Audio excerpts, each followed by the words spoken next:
MK-nya kemudian disetujui untuk ada calon wakil presiden di bawah 40 tahun, ya mungkin saja bisa kemungkinan Mas Gibran yang maju. Sugeng Pinanggih sedulur. Kali ini saya Pangeran Mojopahit TV akan membahas strategi Pak D. Jokowi tanpa ninggali adat Jawonya.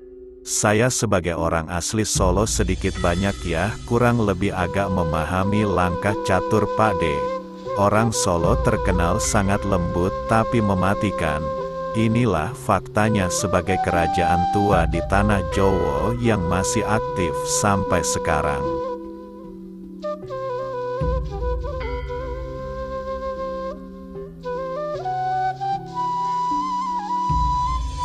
Pak D memakai strategi 48 hukum kekuasaan, termasuk pengunduran diri Mer. Ahok adalah masterpiece melawan gerakan simbol 4 yang dirancangkan Ganjar Anies. Hukum ke-11, usahakan agar orang lain tergantung dengan Anda. Fakta saat ini Pak D hanya tinggal setahun lagi tapi powernya makin menggila. Bahkan semua paslon meminta dukungannya. Dari bulan Agustus tahun 2023, PDIP selalu meminta Pak D agar memuluskan Ganjar Gibran sebagai pasangan Capres-Cawapres. Padahal kemauan Pak D adalah Prabowo Ganjar sebagai Capres-Cawapres. Maka saat Ganjar kampanye awal-awal Gibran pun ikut mengkampanyekan Ganjar, bahkan Bobi menantu Pak D juga ikut mengkampanyekan Ganjar. Bahkan Anies Baswedan juga ingin direndorse Pak D Jokowi. Anies mendatangi Gibran, merayu Gibran agar mau menjadi cawapres Anies. Akan tetapi Gibran menolaknya karena ideologinya sangat jauh berbeda.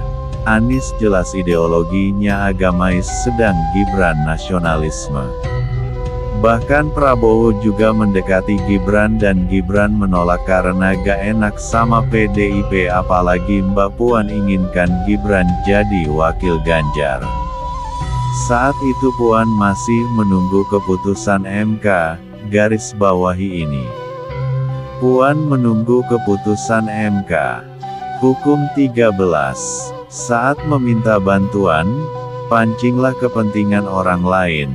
Jangan pernah pancing belas kasihan atau rasa syukur mereka. Konsolidasi kekuatan politik Pak D selalu ada strategi berbagi kue. Tapi, Pak D bisa melakukan jauh lebih dari itu. Suatu image pemimpin yang menjadi patron, itulah yang ditukar oleh para pemimpin partai untuk terus mengedorse Pak D Jokowi, sehingga Pak D lebih besar daripada partai politik. Hukum 19.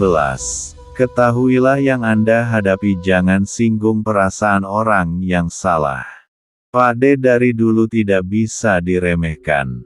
Yang meremehkan selalu kalah. Tapi, sebaliknya, Pak D tidak pernah meremehkan orang. Apalagi lawan politik. Bahkan pencalonan Capres nomor 01 dengan putra mahkota Cikeas aja diganggu. Karena akan berpotensi merusak dan menggembosi suara penting Pak D, yaitu Jawa Timur. Hukum 20. Jangan berkomitmen kepada siapapun. Lihat zaman dulu di tahun 2023. Pak D bisa endorse Prabowo maupun Ganjar, itulah bukti Pak D gak berpihak pada siapapun. Hukum 22. Manfaatkan taktik menyerah. Ubah kelemahan menjadi kekuasaan. Bulan Januari tahun 2023 ada seorang ketua umum bilang bahwa, Pak Jokowi Tohyo. Kalau gak ada PDIP. Aduh. Kasihan Dej.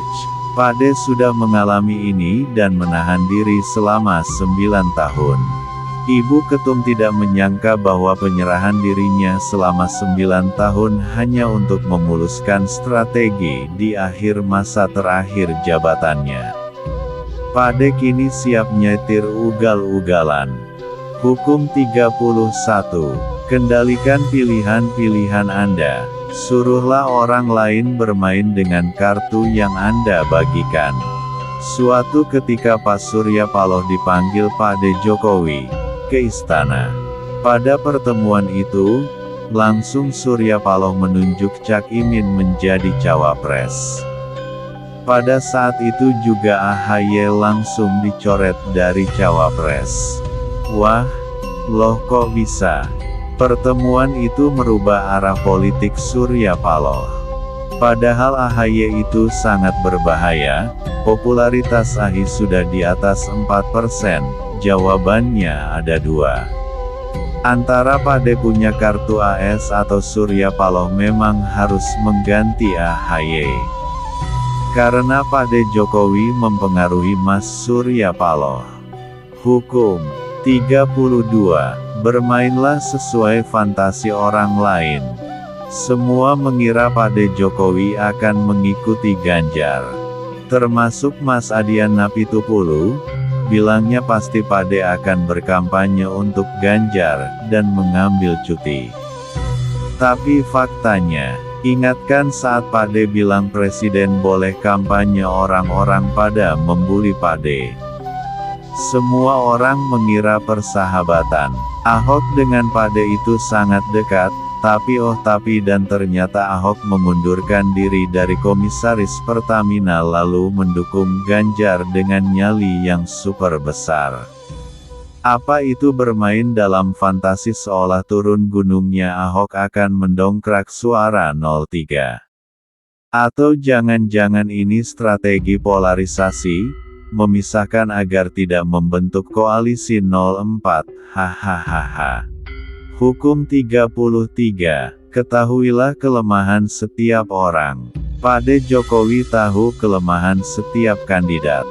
Bahkan kelemahan capres yang dia endorse sekalipun.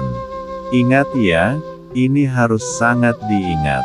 Pak D Jokowi hanya menggunakan orang yang dapat dia kendalikan, termasuk mengkapitalisasi kelemahannya. Inilah strategi rojo-rojo di tanah Jawa. Hukum 35. Kuasailah seni memilih waktu yang tepat. Lihat lagi seolah Gibran sangat cepat sampai tidak bisa dicerna pakai logika dan akal sehat, bahkan sampai Rocky Gerung pusing dengan langkah-langkah Jokowi yang gak bisa ditebak. Inilah sudah jadi bukti bahwa Pak D Jokowi sangat handal dalam percaturan politik. Hukum 38. Berpikirlah sesuka Anda, tetapi bersikaplah seperti orang lain. Disangka orang alim, bisa diarahkan, ternyata WTO dilawan oleh Pak D Jokowi. Pokoknya ngeri deh kalau Anda ingin melawan Pak D. Bahkan sekelas Putin saja sangat-sangat menghormati Jokowi.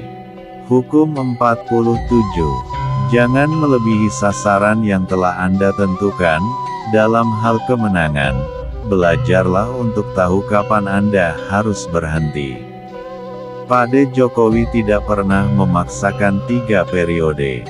Dia sudah mensurvei hasilnya. Jadi dia tahu harus mundur di tanggal 20 Oktober tahun 2024, sebagai orang biasa yang tetap melekat dalam sejarah Indonesia sebagai Presiden ke-7.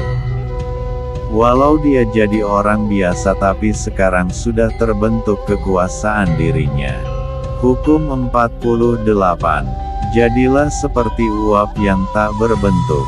Pada akhirnya, tidak ada yang bisa menebak langkah Pak D Jokowi. Semua tidak terlihat seperti uap. Walau sekarang masih pada ribut 01 dan 03. Tapi bendera Nasdem sudah diturunkan dari Timnas Amin.